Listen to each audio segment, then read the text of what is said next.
Good morning, everyone. Welcome to the iSchool AI Showcase event today.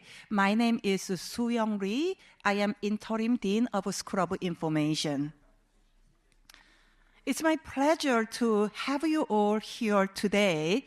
This morning, we'll have opportunities to explore over 30 research projects that iSchool faculty and students and postdoc fellows have worked on. I want to remind you that I know that some of you already have opportunity to talk with our postdoc presenters in this hallway. After this panel, if you have a chance, take a left turn, and then there is a little bit downstairs, and then there are a few demos as well. So don't forget to check them out. Special thanks goes to Professor Ken Fleshman. Is he here? Oh, okay. So, that's a good idea. And then but tell him that I mentioned his name. And that Professor Ken Fleshman and wonderful planning committee. If you actually served as the members of the planning committee, could you please rise? Okay.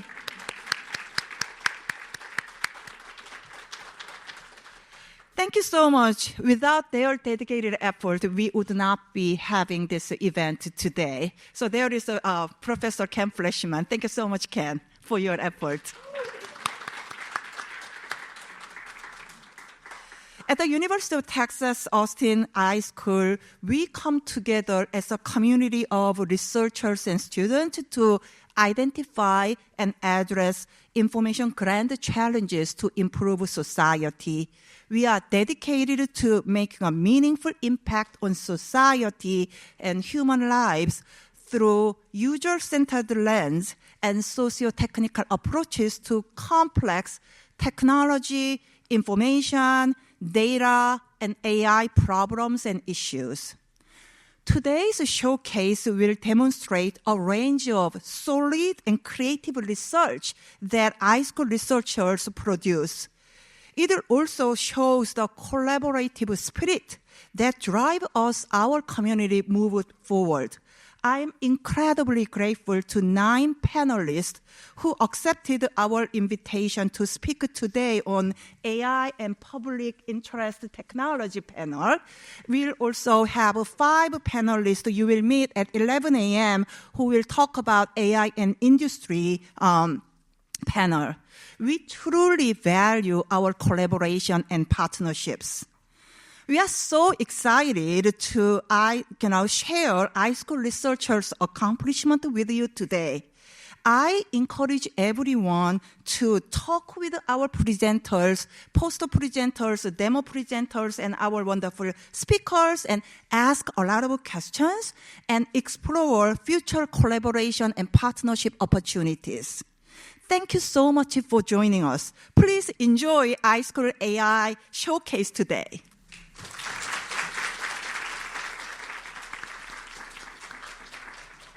Thank you, Interim Dean Soo-young Lee, and thank you to all of you for being here. It's really cool to be at this intersection of AI and society, and I think the iSchool is the perfect spot to hold that conversation. You can feel the energy in the room, and that's thanks to all of you.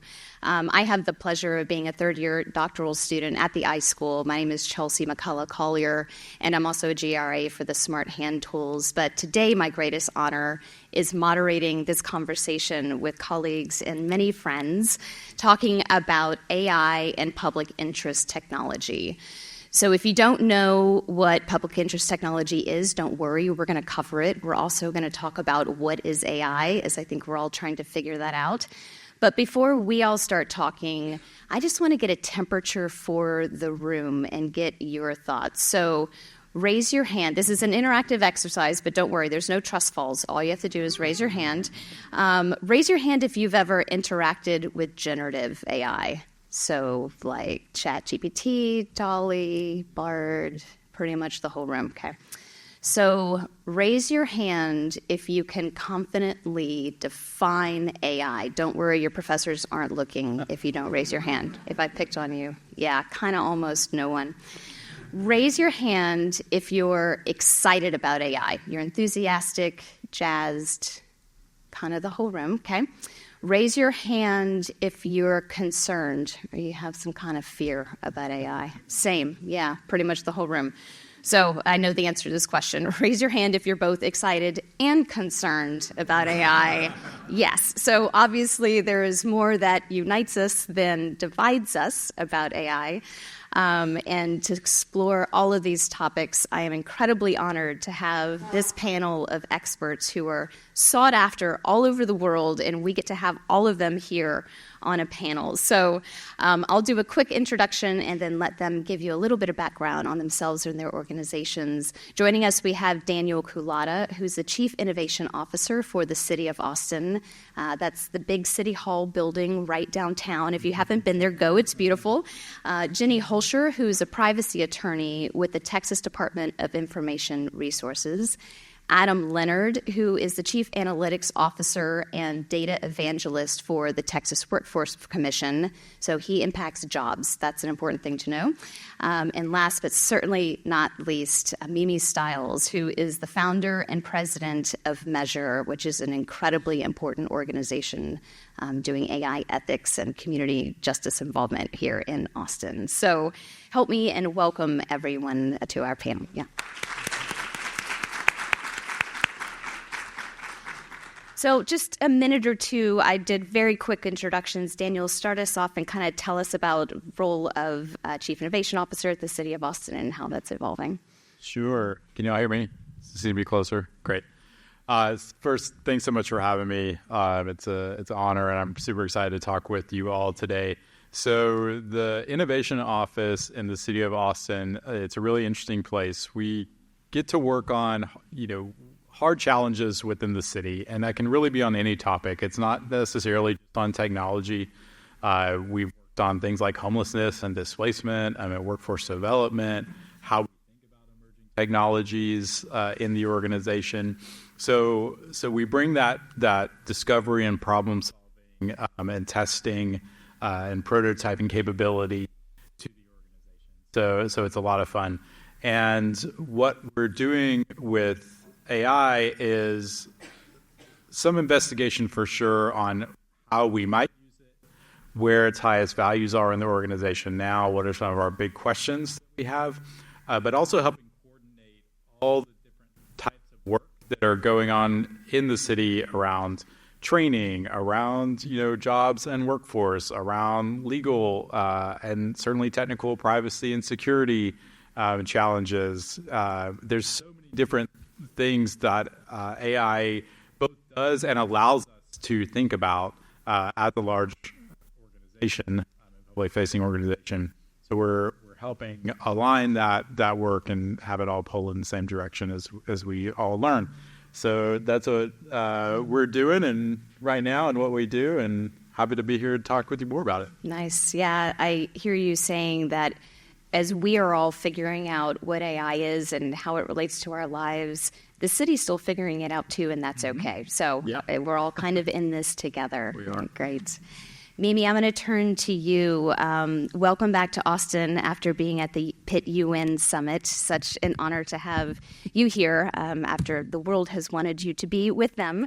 So we're talking a lot about the ethical considerations of AI. First, tell us a bit about yourself, Measure, and your perspective, and then kind of help us walk through public interest technology, what it is and why it matters. Yeah, thank you. Thank you for that welcome, too. I literally just got back around 2 o'clock this morning from the UN Summit for Public Interest Technology and AI.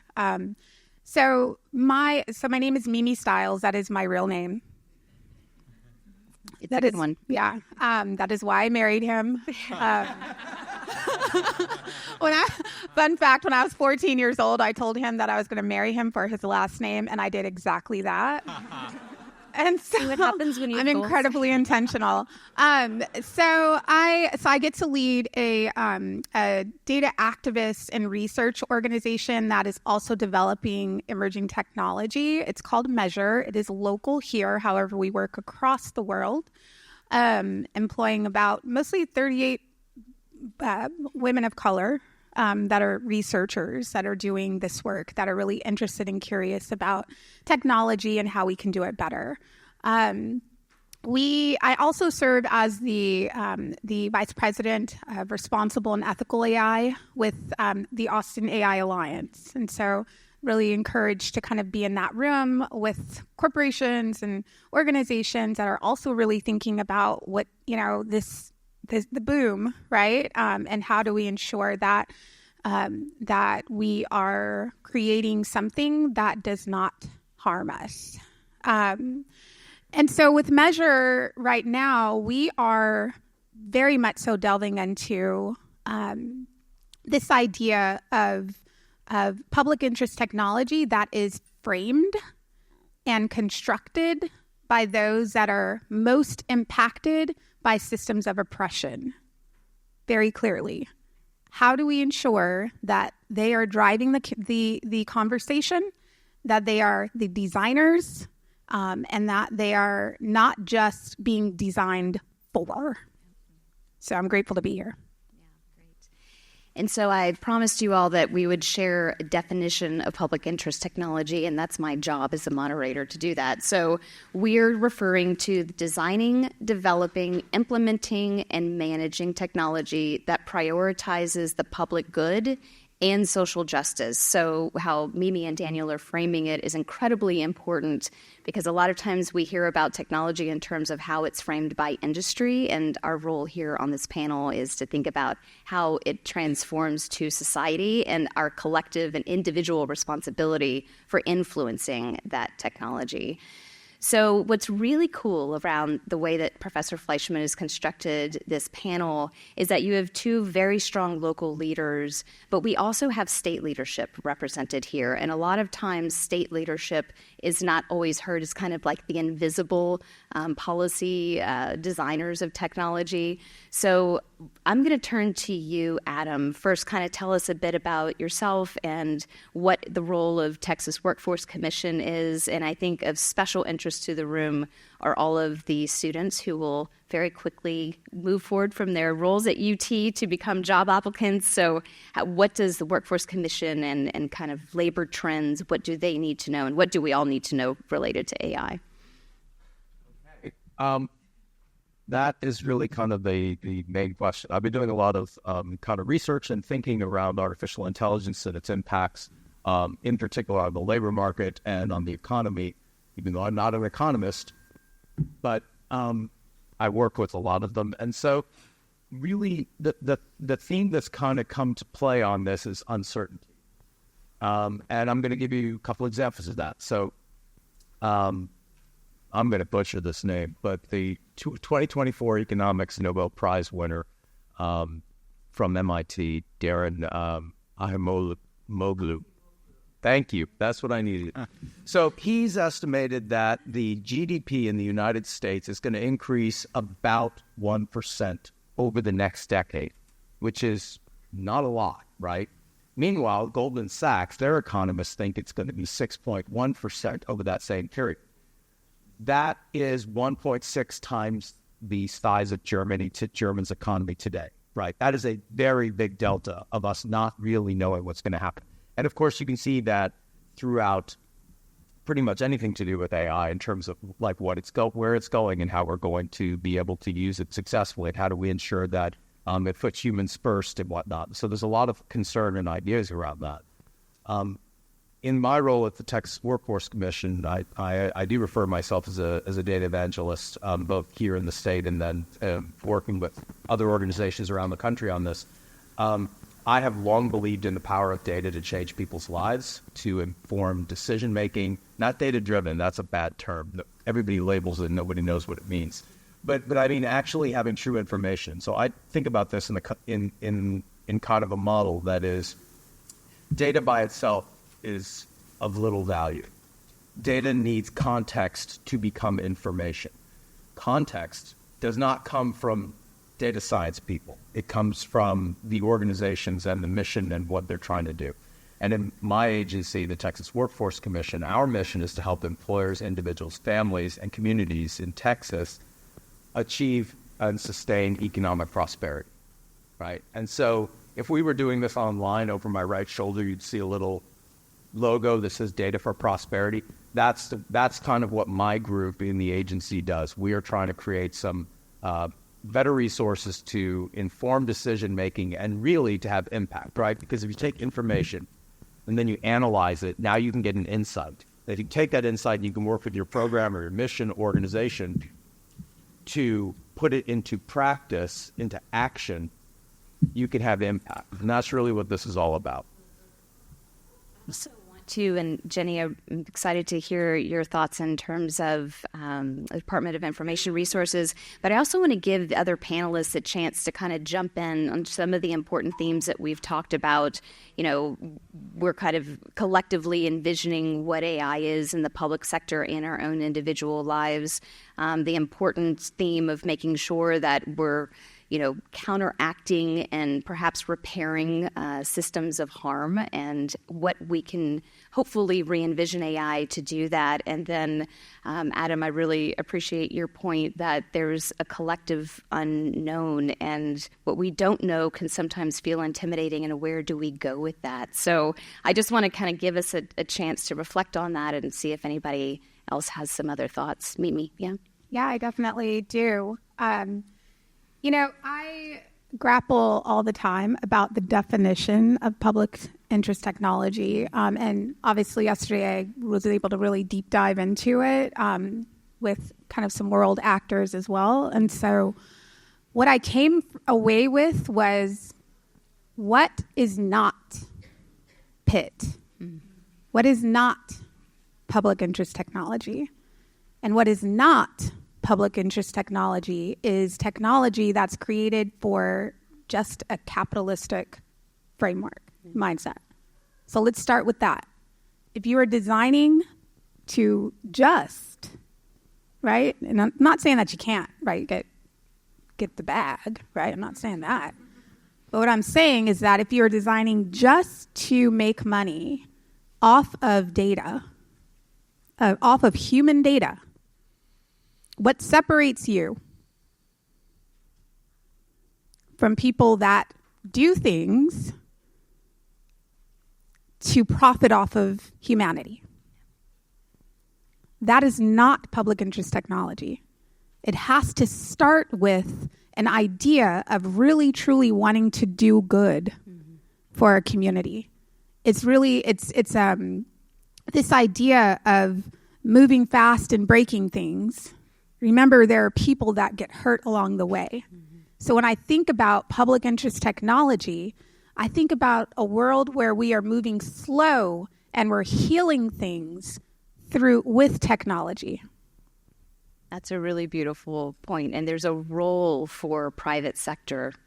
We have to do this all together, but I think AI may give us an opportunity to look in the mirror and reflect on that, and to perhaps choose to frame this differently.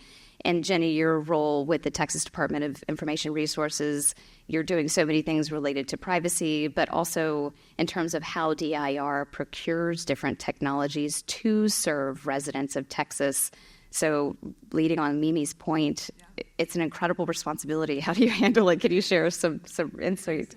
For some background, for those of you who don't know, DIR is the technology agency for the state of Texas. So each of our state agencies have their own IT departments. Texas Workforce Commission, handles its own IT, but DIR helps procure that and set some parameters around how not to do harm, and how to, as a state, try to do good with the technology that we use. And certainly, I come at it from I'm the privacy officer at DIR. I'm also an attorney in the general counsel's office. And so, my role is to make sure we are evaluating the technology that comes through the door from a privacy perspective, and that technology is going to be used in a way that doesn't use your personal information in ways that you don't want it to. And so we always have had a duty with the state to protect our residents' personal information. But AI has just, expounded upon that duty tremendously, because now not only do we have that personal information, but we have the potential to put it into AI tools that could potentially share it much more broadly than we've ever been able to share it before. And so we really are thinking a lot about what guardrails we need to put around the state's use of personal information in particular, to ensure that it is not going to places where you don't want it to go. So, and I think that we will see a lot of legislation in the next session. I won't even begin to guess what will or won't pass, but I think we will see. I've heard literally hundreds of AI bills, that some of which will address very small, nuanced issues, but some that will address much broader sort of policy implications, privacy implications about AI. And so I think that's certainly something to pay attention to next session, and all other states are doing it as well. I don't anticipate a federal bill being successful, but you never know. So it's certainly something to look out for. I think that there will be a lot of effort on that front. Thank you for that. It's so interesting to think about policy at the state level, because you're looking for guidance from the federal level, whether it comes or not, and it's being very much felt on the local level. So all of these different considerations, I think, are really important. And I can't believe our time is just flying through. But I want to give a chance just for everyone to kind of share responses to things that we've talked about in these, what feels like very quick few minutes, and also some closing thoughts or even questions that you're considering, like what's top of mind for you as we kind of collectively go into this space of unknowing and figuring it out. Daniel, I don't know if you have any thoughts there. It's such an interesting and exciting time to be thinking through this from a government organization. I mean, literally everything we do is, ultimately in the public interest, or should be. Like, I don't even know how to think about it any other way from the perspective of my job. So it's a really interesting space. And what I'm most excited about is the conversations that AI tools are opening up. These are tools, and we've had tools in the past, and we'll have tools in the future, and we'll figure out how to use them. But the fact that they're letting us think about how can we do things better? How should we handle instances of, whatever it might be, whether you talk about bias or privacy or anything else like that. Just its power as a catalyst and a magnifier on some of these bigger challenges and opportunities that are persistent in our organizations and our society. But now that we have sort of a shared point of departure to talk about them through, I think is a really big advantage of these technologies beyond just their technical function. Nice. Mm-hmm. Yeah, and I would just add one thing I wanted to mention. There is an AI council that the legislature created last session. And one of the, sort of big outputs from that council has been an inventory that all the agencies have had to, our state agencies have had to complete, that tells us how state agencies are currently using AI. And I think it will be really informative. There's a report that will come out at the end of this year, I think officially sometime in December. And I think that is a really interesting opportunity for all of us to see how the state is currently using AI and to sort of look at what might happen in the future. So I would definitely keep an eye out for that, and all of the things that are coming down the road. Wow, I want to appreciate that is a massive undertaking, because a lot of times you're contracting with private sector, and it's not always very clear. Procurement hasn't caught up with some of the outputs of AI. So the fact that the state of Texas is doing that and that DIR is leading it is a really, really big deal. Well, and it also, just one more, it includes a question about bias. It includes a question about data protection. So it's very detailed. I don't know that all of that will be included in the report, but there are really close analysis being done on what this AI is that the state is using and how it's impacting our constituents. So I hope that continues. I can feel all the excitement from researchers being like, ooh, there's a report that we can do content analysis on. Yes, let's do it. Adam, other thoughts? Sure. So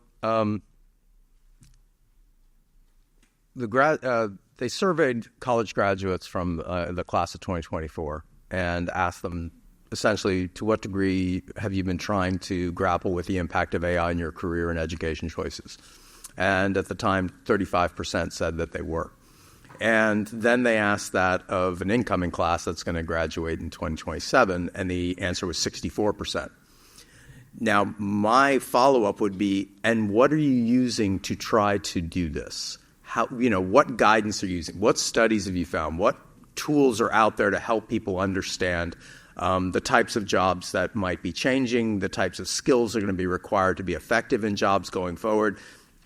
And so I've been very interested in trying to solve that.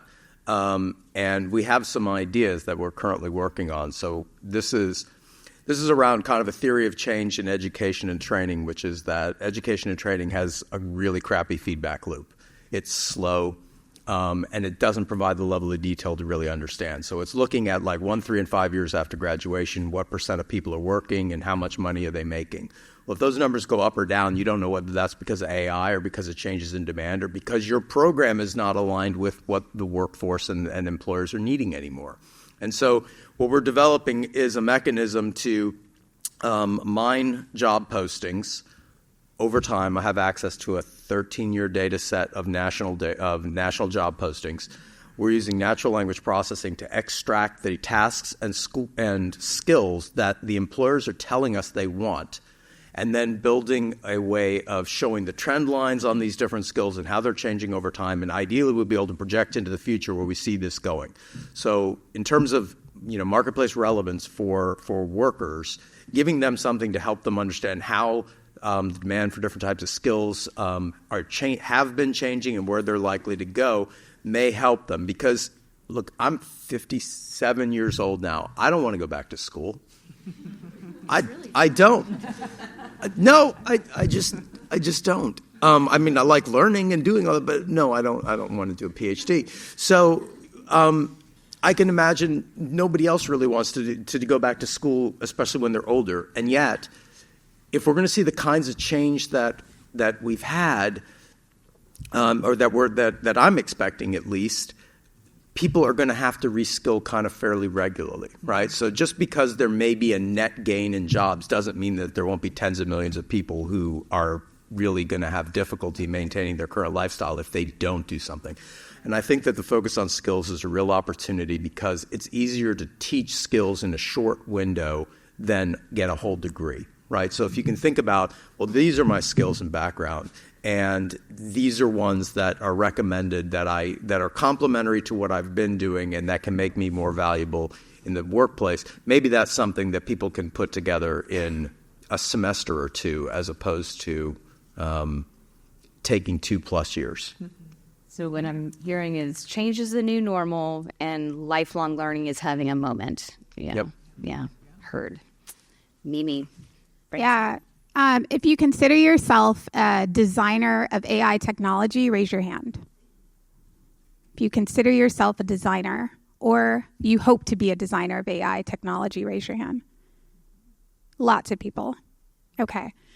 So I implore you to design for your great-great-grandchildren. Design for your great-great-grandchildren. Design for your legacy. For those of you that are in here that are designing or hope to design or maybe one day will design, maybe you don't know that you're going to do it right now. I ask you to collaborate because collaboration is key, making sure that you remain curious as possible in every single research project that you do. I can't wait to go out there and go look at y'all's posters. That's number one. And see the work that's happening from right here at UT Austin. Because what you design is going to impact your great-great-grandchildren. And so I hope that as we're all sitting here thinking about public interest technology, that the outcomes of your work heals the world. That is the perfect statement to wrap up on. And our panel is ending. The conversations are just beginning. And I know it's tempting to want to have more answers than questions, but I think what you've heard from all of the experts here is that we're all questioning, and we all have a responsibility to come into this collective unknowing together and shape it for the great-great-grandchildren and the generations ahead. So let's do that. Please join me in thanking the amazing panelists and for this very helpful discussion.